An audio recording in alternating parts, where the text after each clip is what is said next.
Hello everyone. Today we're going to interview Ashlin Barry, the best American rider of the junior category and the winner of the Road Championship of United States, who rides for EF Education Onto. Thanks for coming to my channel, Ashlin. Hi, thanks for having me. Well, first of all, we are going to make a short test about some personal dates to know more about you. What is your full name? My full name is Ashlin Barry. When it's your birthday? September 25th, 2007. Where did you born and where do you live? I was born in Girona, Spain, and now I live in Toronto. Whoa. You were born in Girona, you're Spanish. Yeah. You know? Yeah. Fellow Spaniard. But your parents were cyclists or something and they were there, or? Yeah, so my parents both raced professionally, and they lived there for like 12 years, I think, or something. So I lived there till I was like 6, and I started school there, and then later my family moved to Toronto. And do you learn some Spanish? Yeah, well, I spoke Catalan when I was younger, but then when we moved, like I forgot everything in 2 years. So yeah, it's too Okay. bad, but yeah. And who was your parent, your father? Michael Barry. Michael Berry. Okay. Well, what is your height and your weight? I'm 192 centimeters, so like just under 6'4". And I weigh my weight kind of fluctuates a lot from like winter to summer, just because I can't train as much in the winter, but I'm like between 75 and 80 kilos. So now like a bit lower, but in the winter heavier. So you're a big cyclist. Yeah, for sure. Yeah, not a climber really, no? More a roller, maybe. I like short climbs, but Hmm. yeah, not really long climbs for sure. And how about time trials? Pardon? Time trials? How about that? Yeah, I like time That's trials. good, no? Yeah. Yeah. What type of cyclist? Next one. What is your favorite race and your favorite rider? Favorite race that I've done, or like favorite race to watch, like favorite pro race? You can do both if you want. I really like Paris-Roubaix, Hmm. and I'd like to race Tour of Flanders for sure. That looks really fun. And then favorite rider, I'd say probably Vanderpool. Vanderpool. Nice taste. It's my favorite rider too. Me too. And the last ones. Your favorite food and your favorite music? Favorite food, probably ice cream. Favorite music, I like to listen to a lot of like EDM, like house music when I'm riding, or like hip hop. I don't know either. Yeah. Okay. Yeah. And just to start the interview, I would like to ask you about your beginnings in cycling. How was it? Like how I got into cycling, like started racing. Hmm. Okay. And Yeah. as a kid, how you start simply riding Yes. And bikes? why did you do this Well, sport? we already know he has a father that was a professional. Yeah. So like I said, both my parents race, so I've always been on the bike since I was really young. But then I never really thought about racing. Like my parents always encouraged me to do a lot of different sports.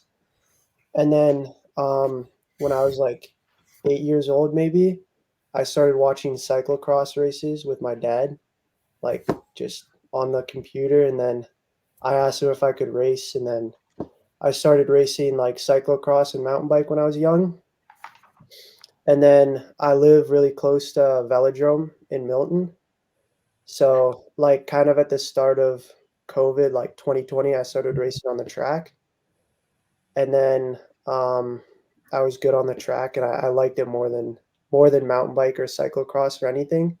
So I was just doing that. And then coming out of the pandemic, I started racing on the road a bit, and then I found I was good at that too. So I really liked it, and I kept racing. Went from there. Going back to first of all, I was counting in my head when you said you started with 8 years old to watch cyclocross, and it was 2015. the first year Mathieu van der Poel and Wout van Aert were going head to head. Yeah, I think it would have been maybe more like 2016, 2017. But yeah, I've like been watching them since I was super young. So yeah, I'd say they're both probably my favorite riders to watch. Yeah, the duel between those two was spectacular, man. The Yeah, best years of cyclocross, in my opinion. yeah, And yeah, you're so young that I was thinking, maybe it's before, but no, it's already with Van der Poel when you yeah, started. yeah. You And then did, they started racing on the road like when I first started racing on the road and stopped doing cyclocross and stuff. So I always watch them and kind of look up to them, I would say. so, for example, you didn't watch Sven Nys race. Pardon? Sven Nys, you didn't watch him No, race. no, I was too young. Yeah. You only know his son, no? Thibaut. No, no, I don't know him. Okay, Well, okay. I watched him race, but yeah. Okay, then about your family, who's your mother? Is also a famous cyclist? Dee Barry. She stopped racing in like 2004 after Huh. the Olympics. Okay. But yeah, she won a silver medal in the time trial and Oh, had a pretty long career racing. Yeah. Katy Perry. Okay, I'm not so big in women's cycling. I'll have to research it. But your father is a former Sky rider, so Yeah. high Yeah. well He too. raced like 15 years pro, I think, or something like that. And then finished his career at Sky. So Well, that's nice. 7 at World Championship, 8 at Olympic Games. Not bad, not bad. Well, then when did you start taking cycling more seriously and competing for results? probably when I started riding track when I was like 14. And then I started racing on the road really like a lot last year. And then, yeah, I'd say in the last 2 years, I've been taking it pretty seriously and like not doing any other sports, just like focusing. Well, I mean, for fun, but before I was like competing in a lot of different stuff. Like I played hockey when I was younger and did like track and field and all that. So the last 2 years, I've just been like racing on the bike, but then, you know, I'll do other stuff in my free time. Yeah. Oh, and about your youth career, I have a big question. Is that when you first started appearing in first cycling, because you did some impressive results as a under 17, you had a Canadian flag. So Mhm. all we thought you were going to compete for Canada, and now you compete for the United States. So why the change? Yeah, so I was registered. I think my license was registered under Canada. And I've lived in Canada since I was 6, in Toronto. But yeah, I chose to. Well, I always had an American passport because my mom's American, and then like I wasn't able to get anything when I was born in Spain because my family's not from there. But yeah, I chose to represent the U.S. last year, and yeah, Okay, so now you live in the US or still live in Canada? I'm still living in Canada right now, but Hmm. yeah. Okay, well, so because you go with American team, the EF, that's Mhm. the reason for the change, maybe. Yeah, and then also like I've just had super good support with the national team, and my mom had a really good experience when she raced there, so yeah, it made sense for me. Okay, that's good. Now let's start with your under 17 years. First of all, I think everybody started to know you when you won a Green Mountain stage race for under 19 as a first year under 17. I think nobody did that ever. So how was that for you? Yeah, it was pretty amazing for me to do that because that was my first year really racing on the road, and I hadn't done that many races, and like I was able to progress really pretty quickly that year.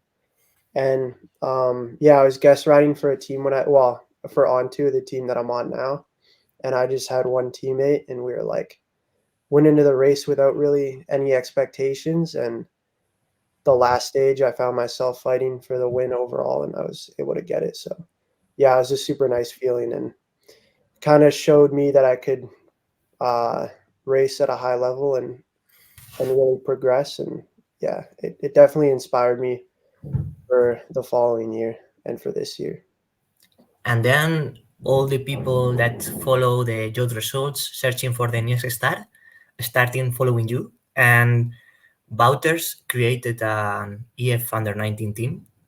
Maybe for you, I don't know if it's only for you, but No, I don't think so. But yeah, it kind of coincided. There was another big junior team in the U.S. called Lux that folded that year, and so I think he wanted to put money into a junior team in the U.S. and then started that the following year, and yeah, it's been successful so far for sure.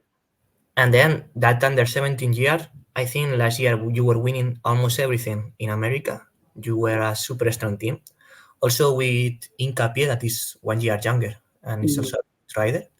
And you went abroad to France, and you did a super result in Ronde. I forgot the name. The Lane, no, Ronde Lane or something. Yeah, Tour de Lane. Yeah, Lane, yeah. yeah. So how was that for you? It was good. Yeah. Last year, I just wanted to try and race as much as possible to get more experience and really like be ready for this year to step up to junior and be racing at a higher level. And yeah, so I did some races in the US where I had some really good results. And then I did some kermesses in Belgium with the team and then raced in France. Yeah. Yeah. So I had a super good season last year and learned a lot. And that race in France, you won as a team. And I think you were the second best in the, well, there is not a individual classification, but you were the second in the individual classification after Kleis, a Belgium. Yeah. It was your first time doing big climbs in a race. Yeah. It was my first time doing any big climbs really, because in the US, like Green Mountain, the race that I won, there's some like decent climbs, but nothing over like 20 minutes, 15, 20 minutes. So yeah, it's a new experience for me. So talking about this, for you, what is the difference between the American and the European cycling?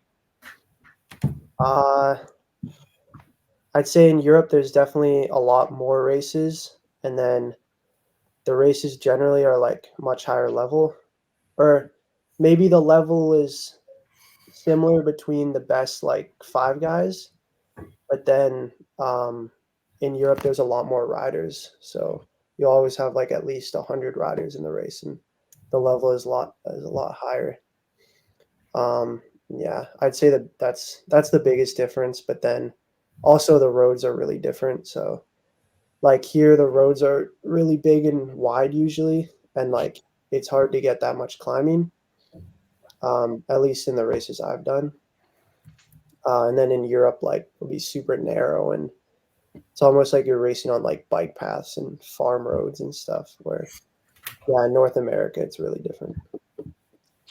So for you, what are the main cyclists in the races that you compete in Europe?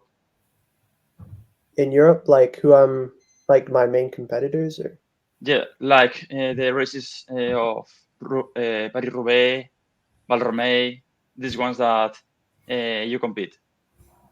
yeah. No, I think there's a lot of super good riders, like super good juniors. There's a lot of depth in the field. I feel like that's probably the main difference to racing in America. Then the level is higher in general. Like Albert Philipson, super good. And there's the whole Bora Auto Eater team is really strong. And then there's a lot of good riders, a lot of good Belgian riders as well on Akrog and other teams. Okay, so now we are already doing the view of your 2024. How was for you the start of this year as first year junior? There were a lot of expectations about how would you do, and I think you fulfill what people was thinking you were doing because you are maybe the best first year this season. How was for you the season all long? It's been super good. Yeah, I mean, I've been super satisfied with the results that I've had.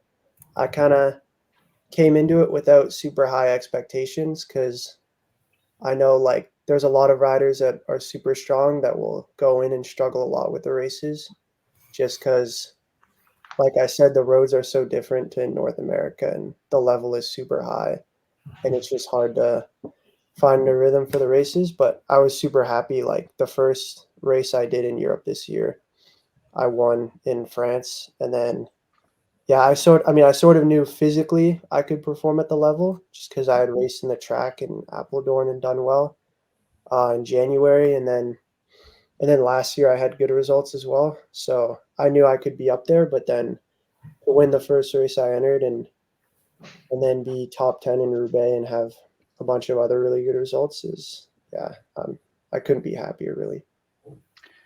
I want to ask you about your top 10 in Paris-Roubaix. Your first time you compete in one of the hardest races of all the world. How was it? Did you expect it to be in a top 7?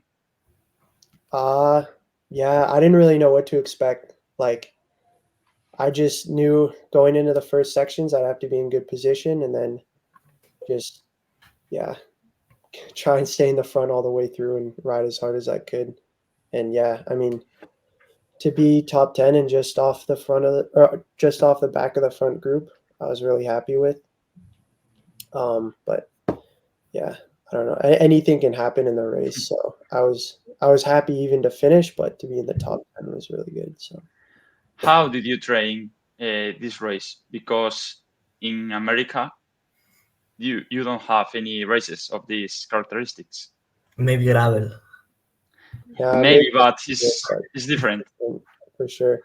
Yeah, there wasn't much that I could do to prepare. Like the 2 races we did in Europe beforehand helped a lot to get better at positioning, like going into those sections. Because like I found the big thing was the cobbles weren't actually that hard, but then it was a huge fight to get into them. Like for the first half of the race, the cobbles are okay, and then the second half is where it gets really difficult. But yeah, we did a recon of the course the week before, so I knew what I was going into, and then yeah, it was different in the race, but yeah. Moreover, you won the Road Championship of United States and finished second in the 10 trial. No, Do you- second in criterium, first in time trial also.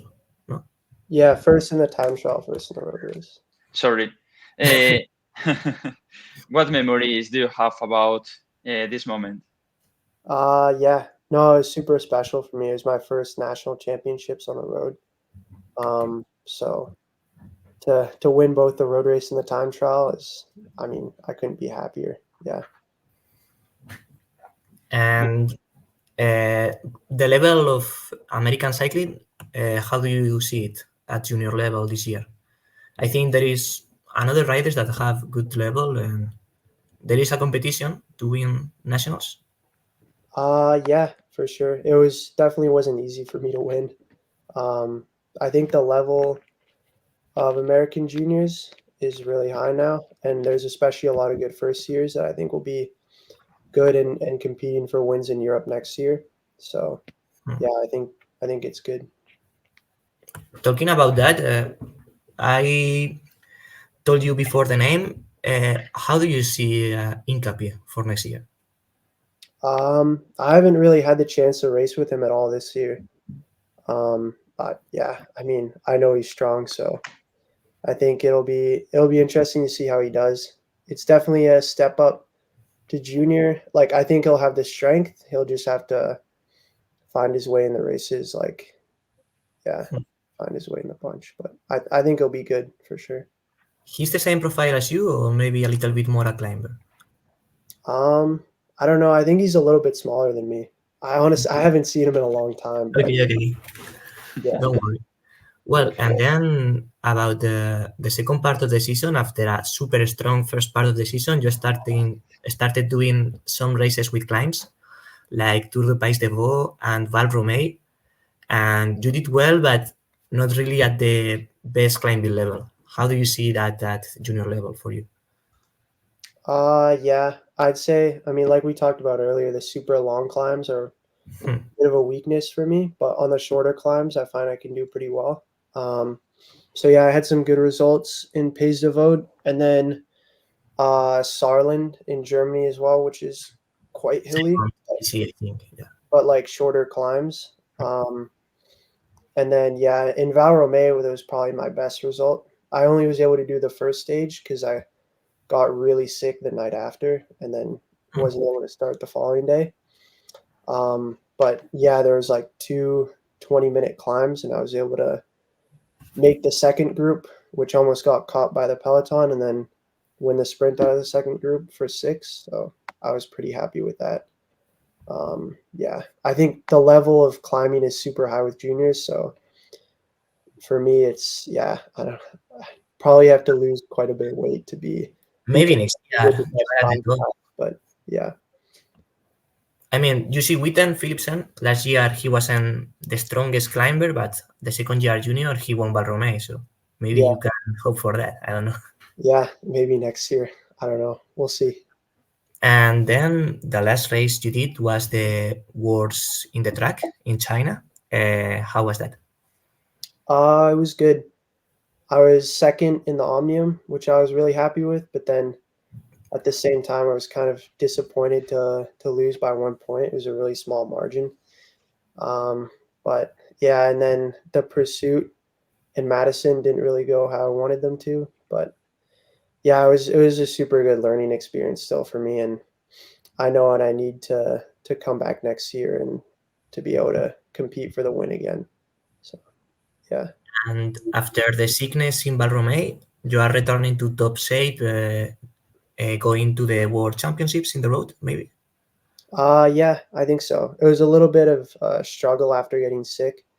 And then I missed the last 4 days racing Val Romeo, and Watersley was canceled as well. So I missed a bunch of race days, which was difficult. And then with the sickness, I was struggling for a little bit, but I think I've come back and I'm at a good level now. And now I've got a couple of weeks to train at home before going to Worlds. So yeah, I think I'll be ready. And at Worlds, what is the main objective? The road race or the time trial? I'm definitely targeting both. I think the time trial will suit me pretty well. So yeah, it's definitely a big focus, and then just see how the road race goes. I think it's a hard course, but anything can happen. And if it's, I don't know. We'll see. Yeah. And one of the last races that you compete was a gravel race in Blue Mountains in Canada, and you won it. Did you have in mind to make some more races in gravel? And did you like this new discipline? I like it. Yeah. I've done a couple gravel races this year and in the last couple of years, and I don't know. I enjoy it. I don't find it too different from road racing, except you're like really on the pedals the whole time. So it's hard, but yeah, I like it. And if there's opportunities to do more races in the future, then I'd do it. Yeah. And in that race, you beat a guy that was last year a pro rider at a high level. Did you expect that? No, not really, to be honest. I mean, I didn't have huge expectations going into the race because I'd taken a week off after coming back from Europe, just to have like sort of a mid-season break. And yeah, I didn't know what to expect, but I was super happy with how I rode and that I was able to come away with the win. It's such a hard race. And just to finish this interview, 2 more questions. First one, do you have any plans for the future? Like for teams? Yes, for the team. For team, for the rest. with EF, so I suppose you stay there, no? Yeah, I haven't made any like final decisions for next year or for when I age at a junior, but yeah, right now I've been super happy with how everything's been at EF. So. And as you were born in Girona, that is a nice thing. Is your plan to return to Girona when you are a pro in Europe? Maybe. I don't know. I'll probably move to Europe or somewhere after next season when I age out a junior. So we'll see. Okay, so no plans for the moment. No definite plans. Okay. And your main goals for the rest of the season, of this season, Well, afterwards. afterwards? Yeah, I mean, Worlds is the biggest goal, and then after that, I don't really have any plans. I'll probably race on the track around like December, New Year's, and other than that, there's no big races planned for me. Okay, and for next season, there is some race you didn't won this year, you couldn't race, and you want really to go there and win next year? I don't know. I've been able to do it. I've been lucky and able to do a lot of big races this year, but there's definitely races that I want to go back to and fight for the win. So one name, maybe Paris-Roubaix. For sure, yeah. If I could go back and win next year, that'd be great. Okay, Paris-Roubaix. Yeah. Or at least a top 3 could be great. Yeah. Now we have to reach for the highest level, man. This guy is good. The win. Okay, so I think that's all. It's a pleasure. Okay. Yeah, thanks for having me on. It was good. Thanks, Ashlin, for this talk, and good luck with the season and the next one. Yeah, thank you. Well, so you know to say goodbye in Catalan or in Spanish? You remember something? You say, wow. Okay, well, adios. So nothing more, Ashlin. Bye-bye and good luck. Okay, thank you. Good luck. Ciao. Bye-bye.